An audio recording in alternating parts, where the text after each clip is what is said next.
Ever looked at your phone and thought, wait, what date is it today? Then you open the calendar app like you're solving a mystery. Yeah, same. But if you're using a Samsung phone, you actually don't need to do that anymore. Let me show you a simple trick to display the date directly on your status bar. First, open the Good Lock app on your Samsung phone. If your phone doesn't support it, like mine, don't worry, Find Lock works just as well. Inside the app, install a module called QuickStar, then open it. Turn the module on and go into clock settings.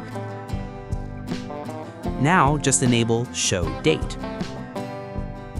You can also turn on AM or PM if you want that extra detail. And here's the cool part. You can choose whether the clock and date appear on the left or right, or even hide the clock from the status bar completely if that's your style. Done, that's it. Now every time you unlock your phone, you instantly know the date. No calendar app, no confusion, no "what day is it again" moment.